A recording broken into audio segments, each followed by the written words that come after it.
Bonjour à tous.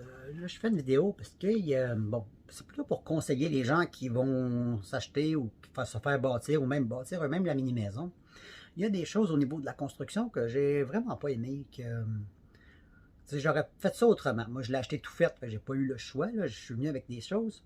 Mais j'aimerais quand même donner quelques conseils à ceux qui voudraient bâtir leur mini-maison pour éviter peut-être certains, je dirais pas de défauts, mais de choses qui auraient pu être mieux construites. La première chose que j'aime vraiment pas, la pire, je dirais, c'est le plancher de bois franc. Celui qui l'a acheté, qui l'a bâti au début, il a payé ça assez cher. Ça a coûté 1000 ou 2000 dollars ce plancher-là. Mais le gros problème, c'est que ça s'abîme très facilement. Je rentre toujours, j'enlève toujours mes chaussures, je fais attention, mais même en faisant extrêmement attention, ça s'abîme. Donc, j'ose pas imaginer la personne qui rentre avec ses souliers ou qui a un animal de compagnie. C'est vraiment emmerdant. C'est comme, je trouve ça trop cher pour ce que c'est, là. C'est trop fragile. Ça paraît très bien côté esthétique, mais ça reste pas beau longtemps. En 6 mois, le plancher, il est vraiment rendu dégueulasse. J'aurais préféré de la céramique comme celle-là tout le long. Ici, c'est de la céramique. Celle-là, c'est les petites tuiles. Les grosses tuiles, eux, ils ont tendance à casser. T'sais. Ça, dans le transport, ça s'est tout fissuré. Donc, si ça avait été moi qui l'avais bâti, j'aurais mis de la petite tuile comme celle-là dans tout le coin cuisine puis dans l'entrée. C'est assez résistant. Les taches qu'il y a là, ben, c'est des morceaux de tison de feu. Ça résiste même au feu. Là. Le petit poêle, il y a une bûche qui est tombée par terre. Puis encore là, c'est juste taché. Il faudrait que je frotte. Mais c'est vraiment résistant autant au feu que ça n'a pas fissuré dans les transports. C'est vraiment ce que j'aurais choisi si j'avais pu. Là, mais c'est pas moi qui ai fait le choix. Mais ça, c'est la chose que j'aime le moins, c'est le plancher.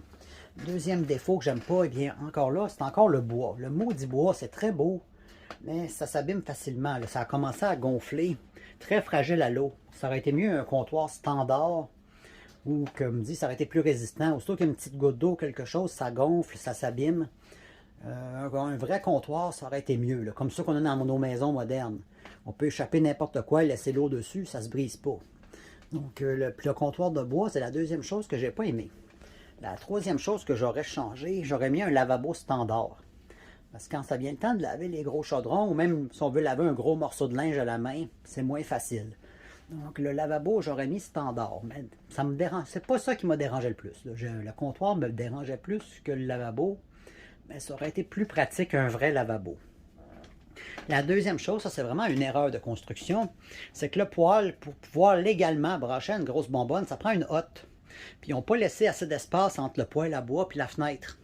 Donc c'est vraiment une chose, si vous voulez brancher sur une bonbonne extérieure, légalement, parce que les compagnies de gaz, c'est eux qui viennent brancher. Le poêle, j'ai pas pu le faire brancher. Ça consomme beaucoup, beaucoup, beaucoup de propane. Donc, je trouve ça assez ennuyeux de devoir prendre des petites bonbonnes. S'il y avait eu l'espace nécessaire, mais là, il faudrait que je condamne la fenêtre, la seule fenêtre de la cuisine qui rouvre. J'ai pas pu faire installer une hotte. L'espace n'est pas suffisant. Donc, si vous vous bâtissez, pensez à laisser un espace pour une hotte de poêle. Le petit poêle, lui, j'ai rien à dire sur le poêle en tant que tel. Ça chauffe bien. Ça a réussi à maintenir la température dans toute la place. C'est quand même assez sécuritaire. Il est léger, facile à installer. J'ai mis des panneaux coupe-feu en arrière. Ça, les panneaux coupe-feu, c'est moi qui les ai mis parce qu'il n'y en avait pas. Le feu était en train de prendre dans l'aine. Mais ces panneaux-là, c'est des panneaux de béton. C'est vraiment, vraiment résistant au feu. Ça ne devient pas chaud. Même si le poêle marche, ça reste frais. Ça, c'est vraiment une bonne chose. Mais le petit poêle, malgré qu'il est très pratique, le souci, c'est au niveau des assurances. Le poêle n'est pas homologué. Donc, la plupart des compagnies d'assurance ne veulent pas assurer à cause du poêle. Puis, un poêle homologué, c'est dans les 2000, 3000 $, tandis que celui-là était 500 $. Mais c'est à y penser qu'au niveau assurance, c'est plus difficile. J'ai réussi avec un courtier, mais plutôt que de me coûter 20 $ par mois, ça m'en coûte 80, juste parce que le poêle n'est pas homologué. Donc, c'est une chose à réfléchir que ça peut être un problème au niveau de l'assurance. Mais par contre, au coût de l'achat, si vous l'utilisez de manière temporaire, c'est tout de même juste 500 $ un poêle comme celui-là. Donc, c'est tout de même une bonne chose. Ça, c'est la grosse chaufferette au gaz. Sérieusement, ça va vraiment bien. Évidemment, il faut le brancher sur une grosse bonbonne parce que ça consomme beaucoup. Mais non, c'est suffisant. C'est un 35 000 BTU. Ça, c'est amplement suffisant pour la petite maison.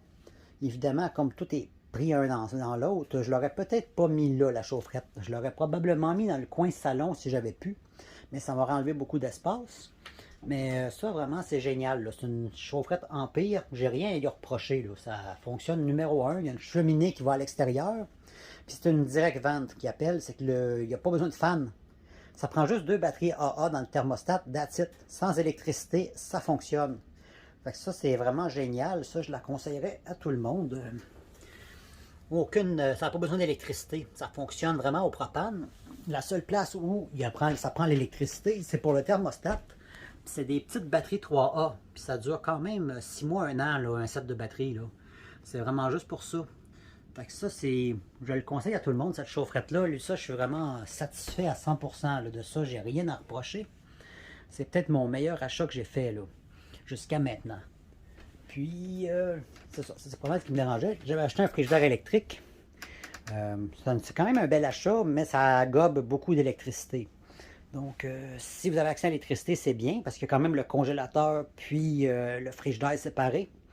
Il y a quand même pas mal de place, mais comme dit, côté électricité, c'est assez gourmand, là.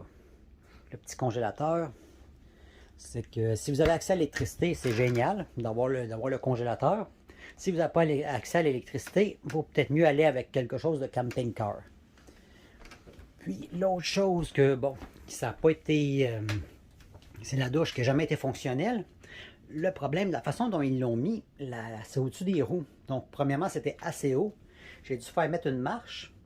Normalement, moi, si ça avait été moi, là, comme ça coupe le corridor en plus, ça l'enlève de l'espace pour passer.